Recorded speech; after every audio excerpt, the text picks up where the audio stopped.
এই যে বোহরা মুসলিমরা কি, আর এদের সাথে এই আগা খানি, ইসমাইলি, ইথনা আশারি, এরা কারা? দেখো, মুসলিমদের দুটো প্রধান ভাগ আছে। সংখ্যাগরিষ্ঠ হলো সুন্নি এবং সংখ্যালঘু হলো শিয়া। শিয়াদের দুটো প্রধান উপগোষ্ঠী আছে। প্রথমটি হলো ইথনা আশারি শিয়া, যারা 80% শিয়া, 10 থেকে 20% হলো ইসমাইলি শিয়া। আরো কিছু গোষ্ঠী আছে, কিন্তু আপাতত আমরা এই দুটির উপর আলোচনা করব, যা শিখলে শিয়া ইতিহাসের একটি গুরুত্বপূর্ণ অংশ জানতে পারবে। তুমি তো জানো, শিয়াদের 12 জন প্রধান ইমাম আছেন, এবং তাদের মধ্যে একজন খুব বিশিষ্ট ইমাম ছিলেন ইমাম জাফর আস-সাদিক। তার বড় ছেলে ছিলেন ইসমাইল, এবং আরো একজন ছেলে ছিলেন মুসা আল কাজিম। হযরত ইসমাইলের মৃত্যু তার পিতা ইমাম জাফরের আগেই হয়েছিল, তাই ইমাম জাফরের মৃত্যুর পর লোকেরা মনে করতে লাগলো যে মুসা আল কাজিমই নেতা হবেন। আর সেই সময় শিয়াদের মধ্যে একটা মতভেদ শুরু হয়ে গেল যে ইমাম ইসমাইল বড়, তাই তার ছেলেকে ইমাম জাফরের পর খলিফা হওয়া উচিত, মুসা আল কাজিমের নয়। যারা মুসা আল কাজিমের ইমামতকে গ্রহণ করেছিল তারা হয়ে গেল ইতনা আশারি শিয়া, আর যারা দাবি করত যে হযরত ইসমাইলের ছেলের ইমাম হওয়া উচিত ছিল তারা হয়ে গেল ইসমাইলি শিয়া। পরবর্তীতে ইসমাইলিরা মিশরে গিয়ে তাদের নিজস্ব একটি খিলাফত প্রতিষ্ঠা করে,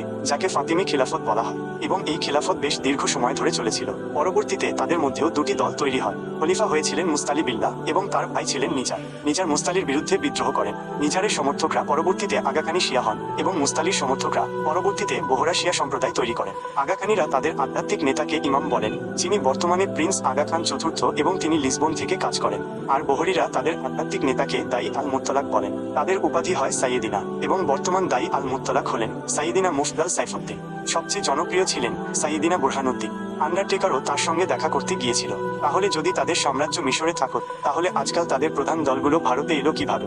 আসলে ফাতেমি সাম্রাজ্যের সালাহুদ্দিন আইয়ুবীর সাথে যুদ্ধ হয়েছিল। সালাহুদ্দিন তাদের খুব খারাপভাবে পরাজিত করেন। তারপর তারা স্থানান্তরিত হয়ে কিছু অংশ ভারতে আসে, কিছু ইয়েমেনে যায়, কিছু পাকিস্তানে যায়। ভারতে যারা এসেছিল তারা খুব প্রভাবশালী হয়ে ওঠে। তারা ব্যবসা শুরু করে এবং নিজেদের নাম বোহরা মুসলিম সম্প্রদায় রাখে। বোহরিরা সাধারণত সোনালী রঙের টুপি পরে এবং মহিলারা রঙিন বোরকা পরেন।